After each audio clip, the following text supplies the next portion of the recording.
All right, then we are live. Welcome to Fifth Down Territory episode. I don't even know anymore. Free Agency Frenzy Part 2. It's been a crazy couple, I guess a week now in the NFL, just with everything that's been going on, free agent signings and um, new teams, trades, and everything in between. So we're gonna kind of go over some of these. We were able to touch on the AFC free agent signings last week, but so many signings have happened since then. And so we're going to kind of touch on some of the big NFC signings that happened like last Monday and Tuesday, and then really just talk about big moves that have happened in the last week. Kind of catch up, give our thoughts on like how teams are positioned, kind of some big winners and losers so far, I think, and what teams should really be looking to the draft for some help. So, what are your thoughts, Shane, so far? Any big winners or losers that stand out to you? I'm sure you have Well, one on top of your mind.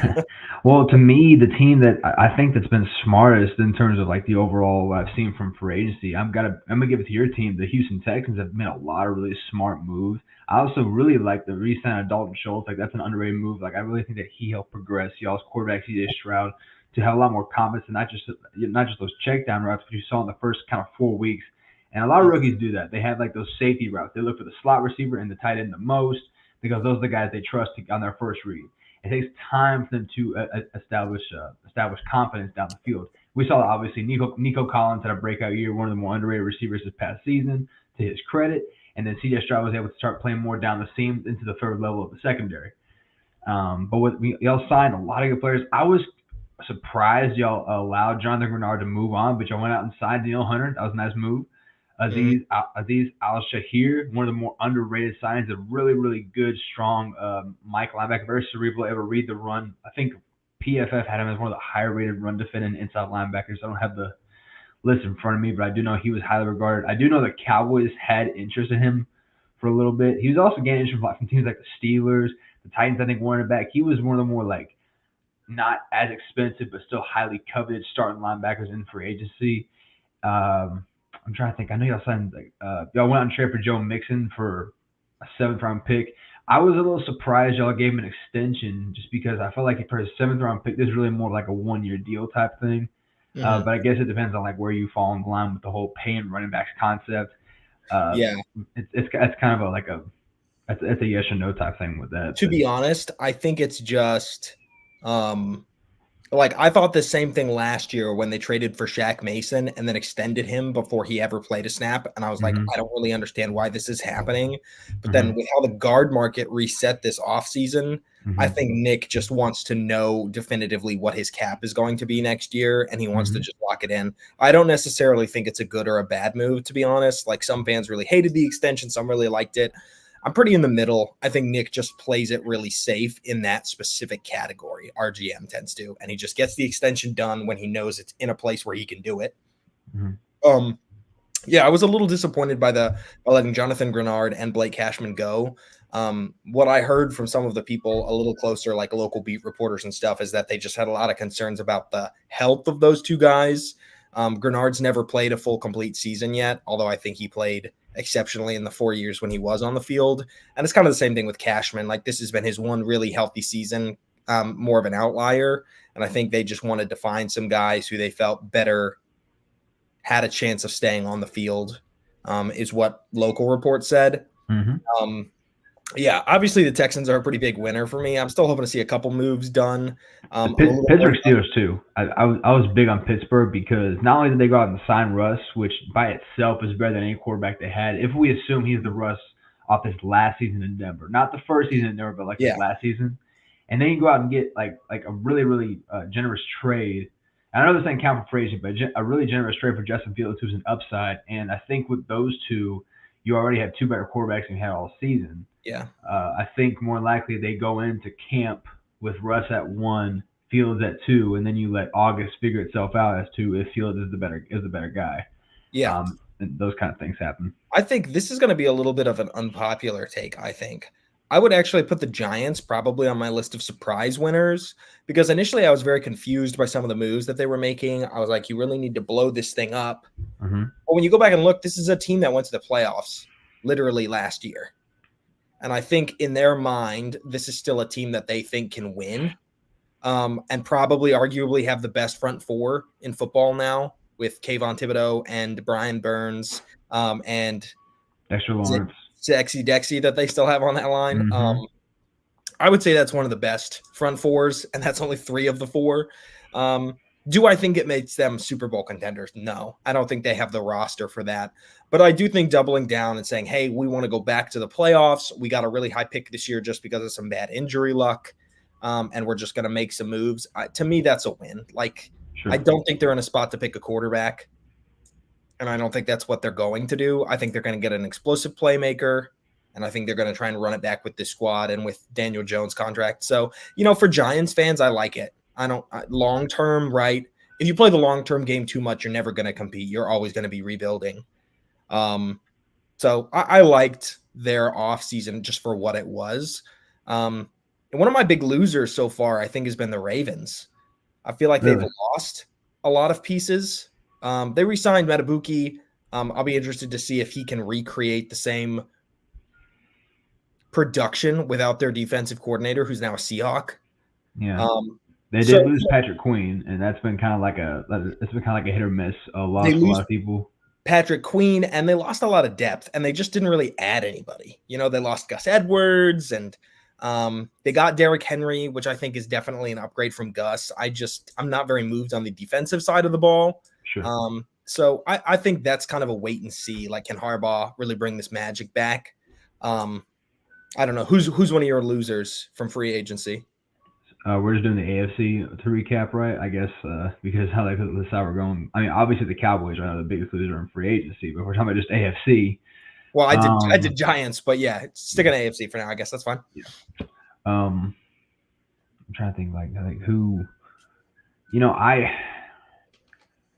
don't even want to call them losers, but like it feels like the Bills are making so many moves to open up avenues for their team moving forward. But I think right now they're hurt. Like, not only have they let go of some of their more veteran leaders on the defense side of the ball to open up cap space once again, and I don't really blame anyone in regards to this, but the Stephon Diggs, I don't want to call it drama, but the Stephon Diggs issues persist, and that's been that's something that happens every single offseason. He puts up these cryptic tweets.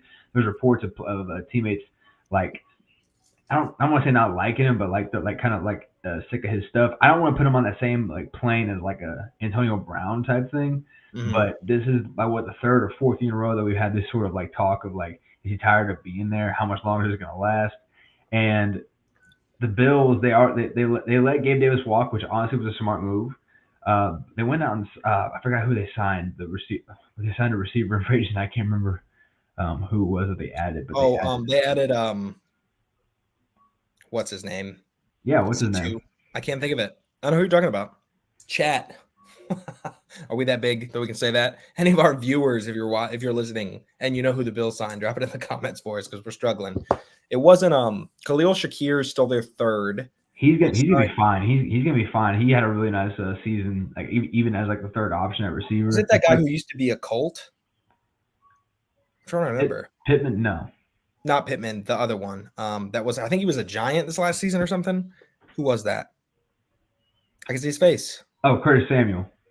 Oh, was it Curtis Samuel that they signed? That's not what I was thinking. Okay. Right now I'm looking up who they signed for agency, and that's the only receiver that they signed outright. Okay. They also signed Matt Collins, but I don't know if that qualifies in the same realm. Yeah. They definitely had to retool probably at a greater level than I think most people were expecting, to lose Tre'Davious White, and I think they got rid of Jordan Poyer, and they extended some guys to pretty big contracts that I was a little surprised by. So I definitely don't think this defense is going to be quite the thumper it's been in recent years. I think they're really going to lean heavily on the offense to carry this team, especially this year. Okay.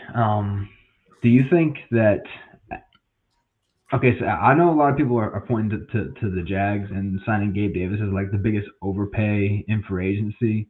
Mm-hmm. I think Ridley was the biggest overpay. You think Ridley was the biggest overpay? I was going to ask, do you think that was the big if that was the biggest overpay? Ridley though is one of those guys he went a year and a half without playing essentially, and then he comes back and has 1,000-yard season for the Jags. The Titans though were desperate, you know, I and just feel I feel about the Ridley signing the same way I feel about the Christian Kirk signing from a couple years ago. Like it felt like an overpay at the time, but that's kind of what they had to do to attract talent. yeah, but Christian Kirk like also like lived up and He then did live up, but he to the reset the contract. market. It was a lot bigger than people were expecting. Mhm. Um, I felt like that was a big overpay. I felt like the Bears running back, DeAndre Swift, first Mm, move of free agency, at least first reported, mm. first RB off the board. I felt like that was a pretty big overpay just because so little negotiation should have happened if he went off the board that quickly. It's hard to gauge the running back market. It really feels like just because some people think that the running back market has hit like a wall. When for a while it was on the rise, and now your most consistent running backs are getting $6, $7, $8 million a year. Your marquee names are getting maybe 10 or 11 a year, but I guess Yeah. it also depends on like who you qualify as a marquee name. Are you one of those people who's like team pay or team don't pay running back? Mhm. Obviously, your team paid for a running back after they traded for him. Yeah. But a lot of times, you can do it just to spread the hit out over a couple years. It would be a while before you have to worry about extending C.J. Stroud. So Yeah. you have And the that's luxury kind of of doing that. that's the reason we lost out on some of these key free agents. Like Eric Armstead reportedly was lost to us because he wanted a 3-year and they just didn't think they could swing that. But I mean, like 2 years from now, we have to pay Derek Stingley. And then the year after that, we have to pay CJ, Will, and Tank. So my guess is Nico's only going to get extended for like 3 years as well. And then they'll have to look Sure. at the roster construction when they have to pay Tank and all of that too. So I'm enjoying the window while it's here. But yeah, to Yeah. me, the Gabe Davis signing was just kind of mid. I didn't think it was a massive overpay. I felt like it was too much for what he brings, which Mm-hmm. is really just like more of a vertical threat and a very boomer bust mentality. Do I think Lawrence has the arm strength and the precision to utilize him? Yes. But I feel the same way about Josh Allen, and the production really wasn't there. So I do think it's more of a receiver issue than a quarterback issue for that one. But we're all, especially I feel like Shane and I, we're get the bag people. Good for Oh yeah. Gabe Davis. Oh yeah. Are you going to get another Make big that money. contract after this? Probably not. So, you're going to play with a top 10 quarterback. I hate to say that, but I think Lawrence is a top 10 quarterback. And That's you the know, thing. The top 10 quarterback list always feel it changes every year, and I have my own rules for that kind of thing. But that's not yeah, I don't want to get off subject of that, but like I yeah. do have two key rules when it comes to making those lists, and I make them too. My first rule is that I never put anyone out there who only has 1 year of starter experience on a top 10 list. So like C.J. Stroud for me, he has to do it again next year, and then I'll put him in my top 10. Yeah, That's just that, because I've seen too many like 1 year wonder type guys. I can't yeah. an establishment. And then my second thing is that I can't. What my second rule? Sorry, my second rule is that it has to be different than last year because it's impossible for players to consistently stay the same. Not everyone can get better and worse the same way. So like for instance, Jalen Hurts last year was a top 5 quarterback. I think you could argue he might not be a top 10 one going into this season based on how the last season ended towards the halfway point. Hmm. You know, maybe you said Trevor Lawrence is a top 10. I don't know if it's all that set in stone. It's hard to gauge. Like I still have Matt Stafford as a top 10 quarterback. Yeah. I think injuries kind of hurt him in that regard. But I don't want to get off topic because it feels like we're veering Yeah. that way. So Let's let's talk. Let's talk about some of the big free agency signings that kind of happened in the last week. I feel like people really want thoughts on some of the recent stuff. Mhm. So today, just a couple hours ago, Mike Williams officially goes to the Jets on a 1-year deal worth up to $15 million. I haven't seen guaranteed money yet, which is really how we talk about contracts. Right. I'm imagining it'll come in at like 10 or 11 guaranteed, maybe 12 if he got a really good rep. So probably like $3-4 million in incentives feels about right for this deal to me. So now their receiver core is Garrett Wilson, Mhm. Mike Williams, Brees Hall, who I pretty much count as a slot receiver because of how versatile he is, and how big Yeah. of a threat he poses in the receiving game. And then But he's running back. he is a running back, but I mean he's one of the best pass catching backs in the league, so he's a receiving weapon. His Um, thing is health. Like if you guys can't stay Yeah, healthy, that's no, a totally. big Mike challenge. Williams too, and then potentially Brock Bowers, who's a popular mock draft to them at 10, I believe. I don't Um, know if Brock Bowers can make it to 10. I think he might. I think he might go inside the top 10. I really do. yeah, tight ends I feel like always get undervalued, but The earliest I see him going, honestly, would be the Chargers. I think they pick at 6 or something like that. Yeah. I could easily see them taking him there. So here's my biggest issue with this signing. I feel like this is the exact kind of receiver that Rodgers really likes. Sure. Big 50-50 ball guy because he's got the arm to put it in not a 50-50 spot. Sure. My biggest problem is Mike Williams' health and MetLife turf don't sound like they go together super well to me. I mean, I know we talk about the taboo of like, is the field actually bad? I think that's pretty much dispelled at this point. That turf is horrible, and people always get hurt in MetLife Stadium. And so to sign a receiver with such a plaguing injury history just doesn't feel like the move to me. Like, I don't know. What are your thoughts on that? My thoughts are that you can't base your future around a quarterback that you don't know how much of a future you have there with you, because last year they based all their moves around Aaron Rodgers being there, and he's gone after, I think, 4 plays. 4 snaps, yeah. 4 snaps in the season, and he's gone. And I think that's a dangerous precedent to set. Now, I understand that the Jets, they might be not necessarily desperate, but like the hunger is getting worse because they have arguably, just in terms of a roster standpoint, the best team they've had in a long time. And I can understand the front. Yeah. Exactly. On paper, Aaron Rodgers is like as a concept is better than any quarterback they've had probably since Chad Pennington at the very least. Yeah, he gets less moms than their last quarterback, but he probably throws more touchdowns. So I think that's an equal trade-off.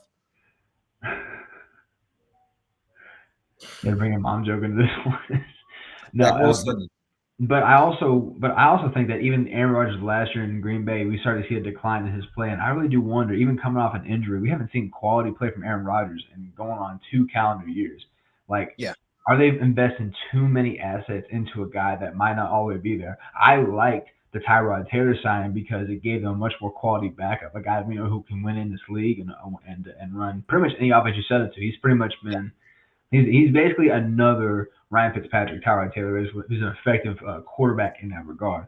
But I don't like that they're attaching so many assets, so much money to a player that I don't even think is all the way in with them. Like, I don't want to get into like his off the field stuff and his medical fascinations and stuff like that. Like these weird beliefs that he has. It's in some way, as a Jets fan, I would feel disrespected because not even for the fact that his owner is one of the co-owners of Johnson & Johnson, which is a big time medical company, but it's just you were a player who just recently was brought back to potentially playing again in your now early 40s thanks to medical science, and you have become more known recently for your weird stances on medical science rather than your play. When was the last time when we talked about Aaron Rodgers, it was over his play and not over his like comments on the Pat McAfee show or like him being attached to RFK, or whatever the hell his name is, or anything else he's doing, or even it's when was the last time we actually talked legitimately about Aaron Rodgers' play on the field as it pertained to him? Because I think he can go back even further than last year. I'm talking about his last year in Green Bay as well. Yeah. So I think, I don't dislike the signing. I knew Mike Williams was going to get in this range on a 1-year prove-it deal probably. I think this is as good of a location as it can be for him production-wise. If Rodgers can return to form, I worry about the health aspect, especially in this. He can't. I hate that term, return to form. Like play like he did in 2019. Like that's like all you can do at this point in your life is adapt to what has happened to you. He's never going to be that guy again. He's never going to be that healthy again. He can still potentially play well, but I don't think he's ever going to be. I don't think he's ever going to be that elite guy that he once was. Unfortunately for Jets fans, because I have a lot of respect for them for all the crap they've gone through in life. I don't respect their quarterback, but I respect the fandom. I respect any fandom that's been getting dumped on for decades. Yeah. And then, so Shaq Griffin signs with the Vikings on a 1-year deal. I don't know if this is a big signing to talk about. 1 year, $6 million deal. Vikings kind of piecing together, I think, a pretty decent defense. I think Brian Flores is going to whip them into shape. I think the big question mark here is who's playing quarterback. You know, Yeah, I mean they made that trade with y'all, so now they have 2 first-round picks. I think a lot of people believe that even if they can't use that 11th pick for a quarterback, they're going to try and make a move to jump into the top 5 or top 4. yeah, I don't. I think pretty much it's a foregone conclusion unless like something happens. The first 3 quarterbacks, and it might not necessarily be the first 3 picks, but the first 3 quarterbacks in some order: Caleb Williams, Jaden Daniels, Drake May. I'm still not all the way sold that New England and Washington are both going to stay where they're at because we never have the same 3 teams that end the season in the top no, 3 that draft. It's always someone else jumps into the top 3. So I'm willing to bet that someone else moves in there. yeah. Um, but I think right now Minnesota realizes that they probably can't make it into that top 3 without. I think their goal right now might be JJ McCarthy. Yeah, I think it's interesting because when you look at the trade value chart, right? And just to preface this, I have no thoughts on the trade until the draft happens because they're just picks until they turn into players. And I think that's a really easy misconception to get lost in where it's like, oh, picks are more valuable than players, or a first is more valuable than 2 seconds. Like, that just is its own thing. And there are way better people to talk about that than me. But from a trade value chart perspective, the 2 seconds were actually worth more than the first at pick 23 is because you value a future unknown asset at a higher level. So to me, the biggest question is why did they feel the need to make this trade? Like some trade partner is going to value an extra first more than 2 seconds. Um, so I think there's maybe some flawed logic happening there. We will see what happens and how much they end up paying to get this quarterback of the future. But I really think they could possibly end up trading, you know, 3 firsts, 3 firsts, and a 2026 second to move up to high enough. So that's a big one. Shane had to step out to take care of his daughter. Family comes first. So I'm just going to move on to the next thing. Talk to nobody except for you, chat. Browns extended Jerry Jeudy. He was traded from the Broncos a couple weeks ago. They give him a brand new 3-year deal worth up to $58 million. We have a new guest star right here. This is going to be the best. How dare you not put her on? Sorry about Yeah. that. She just woke up, so Okay, I get it. I'm cranky when I wake up too. 3-year, $58 million deal for Jerry Jeudy. I thought we could talk about that real quick. That feels like a pretty big contract to me too. It's pretty in line with the receiver market. Sure. Do you think it's overpaid just because I feel like they pay more for potential than actual output? Yeah, I think what I'm really struggling with what the Browns are doing right now. I think they're still going to be a good team this year. I don't understand the quarterback room and why they have so many. Oh yes, you do. You know you understand that quarterback room very well. But we knew it was. I knew it was an overpay for Watson. He hadn't played in 2 years, and they traded for him, and he was hurt that first year he was there in Cleveland. Yeah. And now this past year, Joe Flacco in the 7 games he was there with them was better than anything we've seen so far from Deshaun Watson. But my question is, why not bring back Joe Flacco, somebody who was able to operate in a functional I'm going to tell you why. I'm going to tell you exactly why. Because that would have created a distraction within the locker room. Everyone and their mama saw what we all saw. Joe Flacco is better with his offense than the guy they gave $240 million guaranteed to. You have to remove the distraction to not take away any confidence from your quarterback. Otherwise, that investment is going to get worse. The best thing they can do is going with Deshaun Watson. This is from a business standpoint, not from a football standpoint, a business standpoint. The best thing you can do from a business standpoint is to go in with Deshaun Watson as starter and have a clearly worse guy at backup, but someone who still knows the offense in that regard. Just because Joe Flacco, everyone brought them to the playoffs. It wasn't Deshaun. It was the defense and Joe Flacco. Yeah. So they brought in Jameis Winston. They already have Dorian Thompson-Robinson, and I believe they also brought in who was their other one? They brought in another competent backup quarterback, I believe. I don't remember. I remember the Jameis Winston sign. I was like, oh, okay, there's gonna be clamors for him to play because there were clamors for Winston to play during his time in New Orleans. He was a fan favorite down there. I think they brought in Tyler Huntley as well. Oh yeah. The Ravens backup who became. You remember 2 years ago he became a Pro Bowl Pro Bowl invite. quarterback Tyler Which Huntley. Yes, I that's when remember I that. knew. That's when I knew the Pro Bowl system was just broken because you let the backup get votes in just for no reason, and Yeah. that took away like what the Pro Bowl used to be. But yes, like I first of all, not all three guys are gonna make it out of training camp. I'm willing to bet that it's gonna be Huntley versus Robinson for that third one. I believe they'll keep three, just because you can't trust Deshaun Hill, and I don't know if they trust Winston's progression. So I'm willing to bet that it comes down to Huntley versus Robinson for that third one. They'd be dumb not to keep three quarterbacks, especially with the new third quarterback rule. You could have one as an emergency option come in on game day. Yeah. But yeah, I agree. I just think it's interesting that, I mean, I don't feel like DTR is at the point where you're giving up on him yet. So I thought it was interesting they kind of bring in, I feel like, a similar play style in Huntley. So we'll see what happens with that. Bengals signed offensive tackle Trent Brown today. So I like that signing, actually. I like that signing a lot too. I feel like they finally have some good bookends at offensive tackle for the first time in a couple years on both sides. So I'm kind of interested now to see where the Bengals go in the draft. They do need a corner. They lost Chidobe Awuzie this offseason to the Titans. Right. So a lot of depth at corner, I think, in that bottom end of the first round this year. In the first round, just since we're bringing up draft, and I'm going to cut you off like that, it sounds like there are three guys who are more than likely to be the first round cornerbacks. It ain't a great cornerback draft. It's what you would call a deep one in regards to you have guys who could play, but not really high end. And those three guys are Quinion Mitchell from Toledo, Kool-Aid McKinstry from Bama, and then Cooper DeJean from Iowa. Some people think Cooper DeJean should be like either some sort of nickel safety hybrid, but he can play outside. Kool-Aid McKinstry, I think, is like one of the more like flashy prospects, and Quinion Mitchell, one of the higher risers, especially after the Senior Bowl. He had a great Senior Bowl. He might be top 10. Quinion Mitchell might be going top 10. Wow.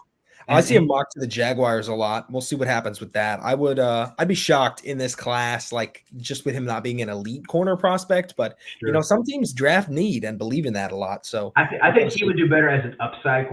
If you draft a cornerback in the top 10, you're telling me he's gonna be a cornerstone cornerback, and I do.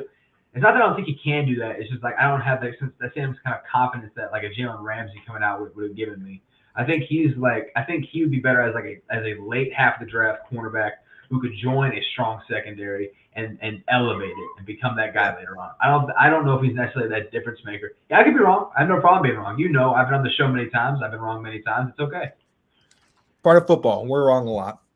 But anyway, good move for the Bengals. I feel like this is like very kind of sensible week 2 free agency signing that you want to see your franchise make. It fills a need. It's not a massive overpay. You kind of let the market settle itself. You come in, you grab one of the really solid guys left. I'm a big fan of this move. I think this is the sign of smart GM play. Yeah, especially after you lost Jonah Williams, who played really well for you for the first time at right tackle. After they signed Orlando Brown, Jonah Williams goes out and plays right tackle for the first time, does well, but then he goes out to Arizona. He gets a nice contract, and they're both right tackles, him and Paris Johnson. But I think the belief is they're going to move Paris Johnson over to left tackle full time because he was so good as a rookie, and I think he has a lot more versatility value than Jonah Williams does. Jonah Williams has been pretty much injury plagued on the left side. From the right side, he's been pretty effective, I would say.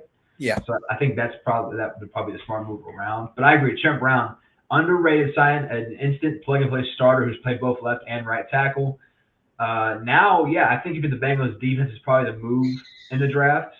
It's either that or they draft a receiver with plans to trade T. Higgins, which we're still waiting to see. There's a couple, and we can talk about that right now if you want to. Let's jump into that. But let me start with this. I have a hard time believing that they would trade T. Higgins without first trying to bring back Tyler Boyd, just because Joe Burrow coming back from injury really likes to have those receivers available. So if they don't re-sign Tyler Boyd, then they would have to have some other kind of options to him. Yeah. Unless sorry about that. There we go. Unless they could get really high quality draft capital from a team that would need a T. Higgins. Mm-hmm. I thought T. Higgins was a foregone conclusion to the Panthers. I thought that was like where he was destined to go. But I think they're just nervous to give up any more capital. And the Deontay Johnson trade I liked a lot for them. Yeah. You're swapping a safety, like going in for Bryce Young's development. Deontay Johnson's a good separator, and the Panthers were horrible at separation. But I think now all eyes kind of turn to like Brandon Ayuk and T. Higgins are really the big names floating out there, trade rumors. Ooh, who would you? I'm asking. I'm curious, like about you. Let's say the Texans. Let's put it, you're the Texans GM. You're Casario, for perspective. Now, obviously, I'm not saying because they need a receiver, but if both receivers are given to you in an option, let's say both cost the same by draft capital, it doesn't matter. Which one are you leaning towards? I think I would take Ayuk just because he plays in the same system that you're trying to build and has had success. I don't necessarily think one or the other is a better player. I think they're very comparable. Um, I think it just depends. I'd be interested to see. I would also say lean Ayuk slightly because we've never seen him play with an elite quarterback. And I feel like you have seen T play with an elite quarterback. You don't consider Brock Purdy elite? I don't consider Brock Purdy elite. I do consider him good. He's very polarizing. I get it. I don't think he's bad. I just don't think he's elite. And I definitely don't think he has proven to have quite the gunslinger mentality that at least CJ showed in year one. And so I would be interested. But I don't think wide receivers on their radar. I've seen all the Texans chatter about Diggs and about T and about Brandon Ayuk, but wide receivers a luxury for them. They made it work. Like Noah Brown had multiple 100-yard games. Multi-touchdown games. I don't know how that happened. I don't know how that. And I just feel like if you can do it with him, you can do it with pretty much anybody. John Mechie and Aiden Hutchinson are still on this. Not Aiden Hutchinson, Xavier Hutchinson. Aiden Hutchinson up in Motown, Detroit. Yeah. So I feel like they still got too many options for that. But rumors that the Jaguars tried to trade for Brandon Ayuk, and they wanted the 17th pick and Zay Jones. And then you're probably looking at paying Brandon $20 million a year, if not more. Probably. So you just paid $13 million to Gabe Davis per year. They still have Christian Kirk under contract. You're allocating. Also, like, just to put this in perspective, like Jerry Jeudy just today signed a 3-year contract for basically $20 million a year, 19 and change. So you're telling me Brandon Ayuk's going to look at that and be like, I'm a way better receiver than Jerry Jeudy, like just transparently. And so he's going 23. I would argue that Brandon Ayuk is better than Calvin Ridley, who signed for 23 a year. Yeah. So I mean, you could genuinely be talking about him being like, yeah, I want 25 a year. So can you afford to give a first round pick and eat 25 mil? Not after the Gabe Davis signing, I don't think. And to me, that's the biggest tough part for me.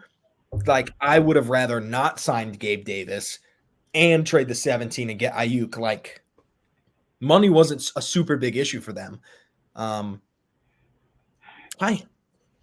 What's your opinion? I'd love to hear your thoughts. What's your opinion? Her opinion is that the colors are bright. My opinion about Brandon Ayuk is like pretty much my opinions about Brock Purdy. And that's name recognition. If Brock Purdy wasn't Mr. Irrelevant, but instead was a first-round draft pick, a lot of people would say he was elite because he lived up to that first-round draft pick status. Now, Brandon Ayuk was a first-round draft pick, but he was fourth fiddle behind McCaffrey, Kittle, and Debo. He was that fourth option, but you could argue he was like maybe their second best offensive player all season behind McCaffrey, who was the best offensive player in the league last year, not even close. And I think it's just because of that connotation, people are saying like, is it the system? Is it just because like he finally is it going to be a continuous thing? It was just a one-time breakout year. I've seen that argument as well. But what you can't argue is economics. And the economics say that if these guys are getting paid this much money, I would look at that point, if I'm Brandon Ayuk, and I'm saying, hey, I've been active longer than Calvin Ridley. I put up better numbers than Calvin Ridley. I put up better numbers than Jerry Jeudy. We were drafted basically the same spot.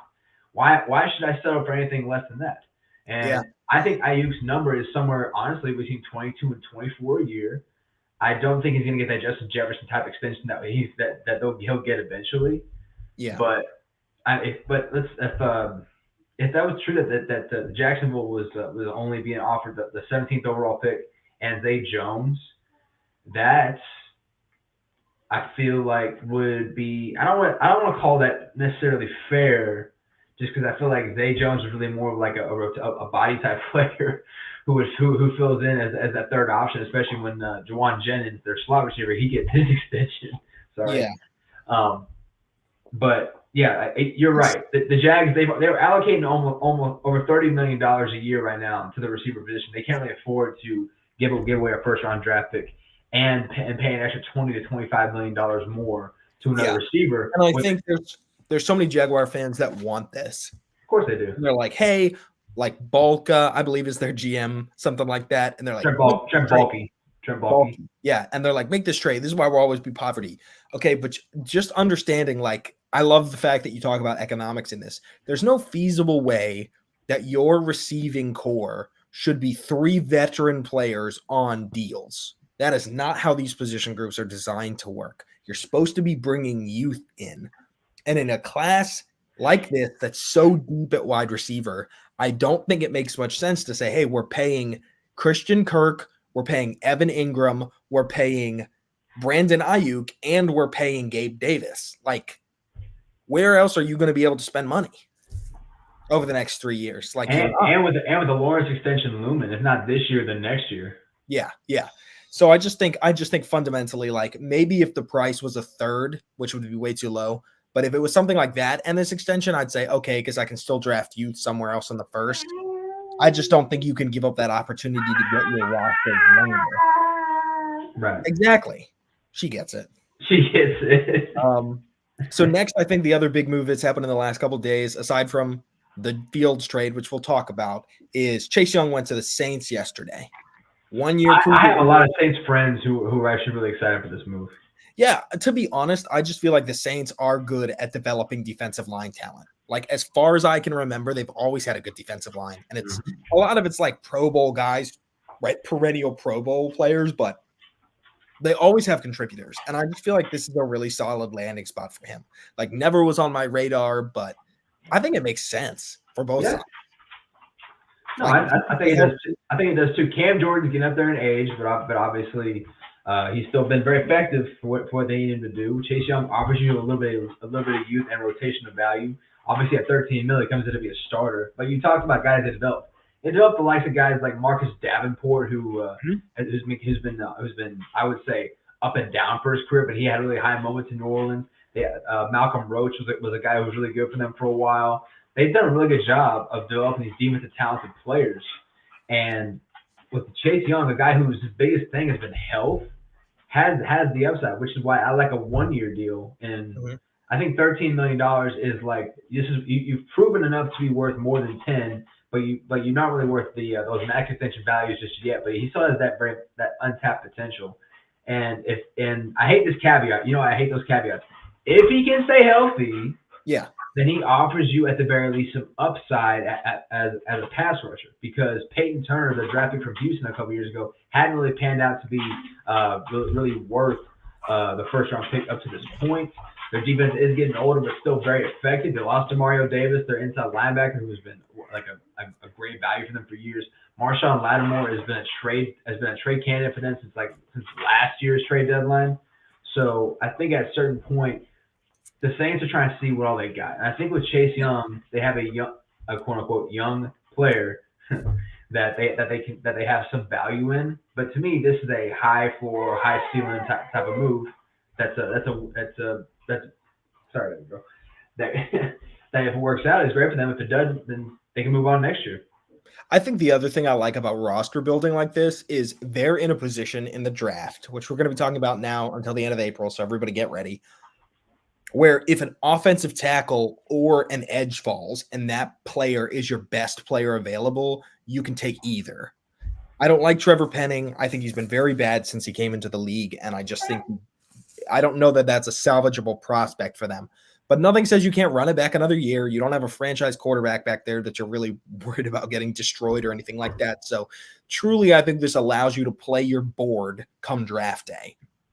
And I think that might be some of their motivation behind this. It's just, okay, if Jared Verse is there or Latu is there and those guys are our number one player still on the board, yes, we can take them.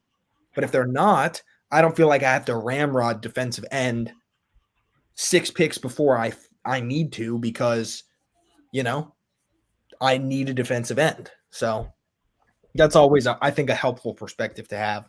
And I think the Saints are pretty good about doing things like that.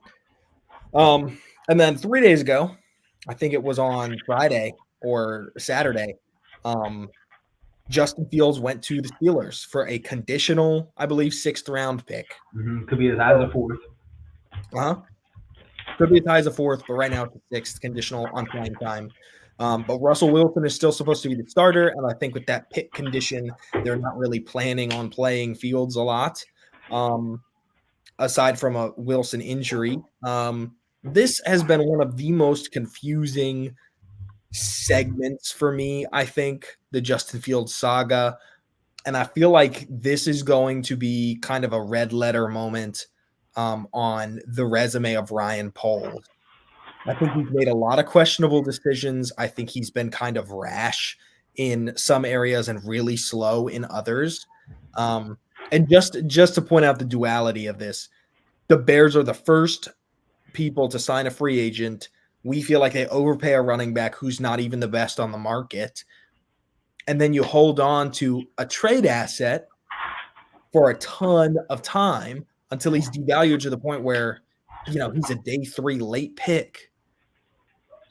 And I don't think we should forgive Ryan Poles or overlook the fact that he just had the virtue of trading out of the first overall pick last haul. Like, you have to make smart moves when you can make them.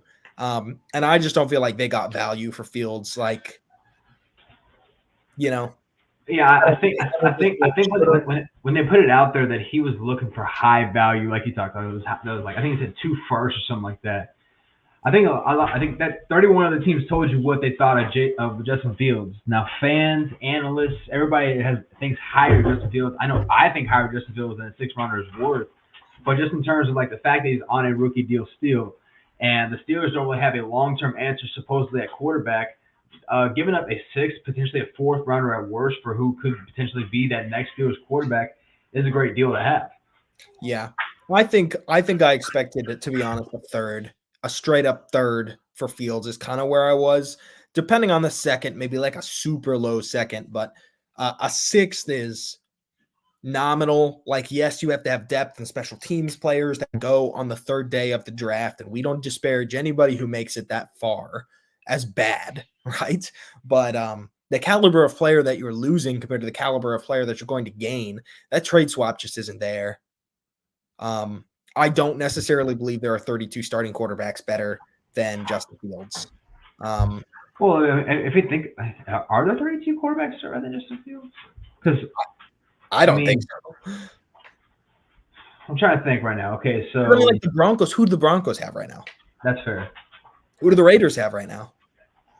Like, these teams are probably going to draft somebody, but they're not in position to get one of the top 3, top 4 guys that we're looking at as like a long-term answer. Well, not only that, I'm thinking of teams that might have 2 quarterbacks that are better than Justin Fields also. Because I'm looking at, like, say, I'm trying to think of a team that has like 2 very, very good quarterbacks. I'm blanking right now. Davis Mills. Just kidding. Is that Justin Fields is better than Davis Mills? I'll get that out there on statement. Mac Jones, Mac Jones and Trevor Lawrence is really like the only room that comes to mind for me. Like, maybe 2 guys that I would say like starters better, backups comparable. But I don't know. So to me, this saga is less about the Steelers. I think they made some good trades. I think they made some bad trades.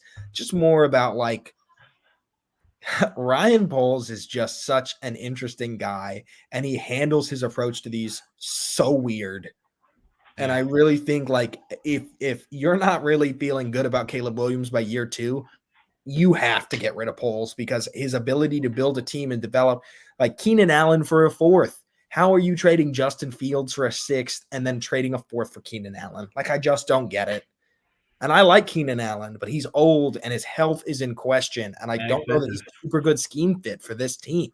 And I'm not trying to rain on Bears parade. Like, you're about to get a generational quarterback talent, I think. A really, really good quarterback talent, no matter what.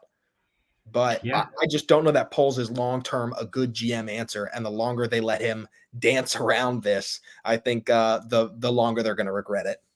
Well, lucky enough, the Bears do have multiple first-round. I think they have multiple first-round picks this year. Right? They have a 1st and the 9th. Yeah, 1st and the 9th. Yeah, so I think everyone expects that first pick to be a quarterback, regardless of who it is. There's reports that Caleb Williams didn't want to be in Chicago. I think that's why they made the trade for Keenan Allen, is because they know that with Keenan Allen and DJ Moore, that Caleb Williams can come in and have two reliable guys who know how to run routes, create separation, and catch the ball. That's what they can do. Those are route technician receivers, which underdeveloped quarterbacks need guys who can run routes precisely so the quarterback knows what they're going to be, or they need a tight end. In this case, he has those two guys, and he has Cole Kmet, one of the more underrated tight ends in the NFL, to be able to throw to. They have a rising offensive line. I'd be interested to see if they think that Braxton Jones is their option, is their future at left tackle, because that 9th pick could very well be a left tackle.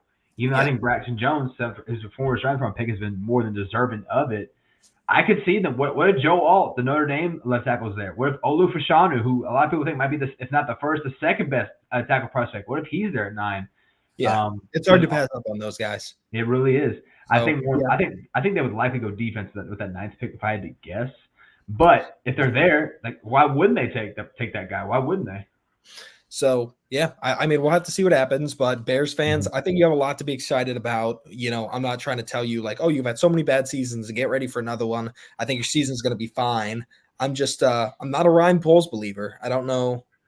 Look, you as a Texans fan have like seen like the highs and lows of management whenever it works and whenever like it starts to deteriorate a little bit, so you can speak on that like enough from an experience standpoint. The red flags, just like when dudes start wheeling and dealing, and just to give everyone perspective on this, I can't remember. I wish I could credit this, and if I find it again this week, and I'll add it next week. But I was listening to a podcast or some guys talk or something, and they just kind of explained the philosophy of GMs. And like, if you think your job's in trouble, you're going to start spending money. You're going to start making moves. You're not going to stockpile for some other dude to come in and take your job. No. You're going to double down on your moves. Like, so when the heat turns on, that's when dudes start panicking. And that's when you see stuff like this fly. So that's why I kind of almost wonder if they're like, hey, we think the Justin Fields thing didn't go super well. Like, you really need to get it in shape. And I just feel like that lame duck term, if that's what you want to call it, between when management kind of gives you your slap on the hand and when you leave, that's when bad moves always happen. Yeah.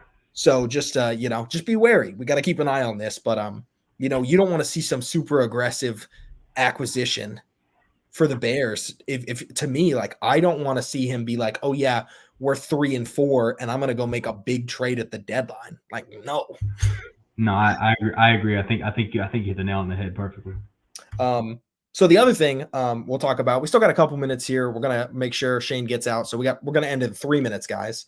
I thought it was interesting. Tyron Smith goes to the Jets to be their new left tackle. Yep. Because David Bakhtiari is still on the open market, and I really thought he was a shoo-in to be a Jet after he got released. So I wonder if this is a little bit of – I saw that they were maybe shopping Alan Lazard. I wonder if this is a little bit of pushback from Jets ownership on Rodgers being like, hey, time to come back down to earth. This is a football team. I know we talked about this a little bit earlier with the with Aaron Rodgers.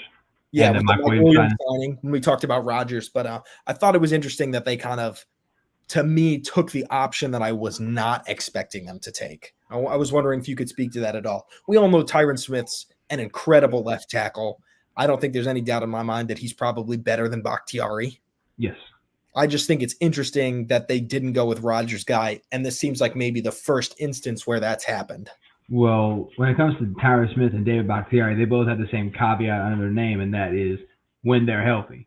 When they're healthy, they're both very effective left tackles. Tyron Smith played 13 games last season, finished second team All-Pro. As a Cowboys fan, I've been saying we needed to have a plan in place for him or move on from him earlier than we needed to.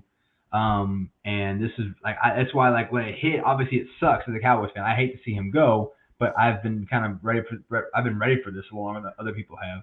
And honestly, this would be the year to, if they were going to draft a replacement, it would be this year. There's a lot of really good tackle prospects in this draft. But as far as the Jets go, I don't know if it's necessarily a slap in the face to Aaron Rodgers, but I do like the fact that it's a one-year deal. It's incentive laced. I believe it's only $13 million guaranteed. It's all based on playing time, based on incentives based to make the Pro Bowl, playoffs, all that good stuff. So a lot of these guys who are in their 30s or later, if they still get max value, it's going to be mostly baseline guarantees with a lot of incentives that go into it. And I wouldn't be surprised if we see a lot more of these deals moving forward. I think Tyron Smith was just the latest in a long line of guys that we're going to see from here on out. Yeah.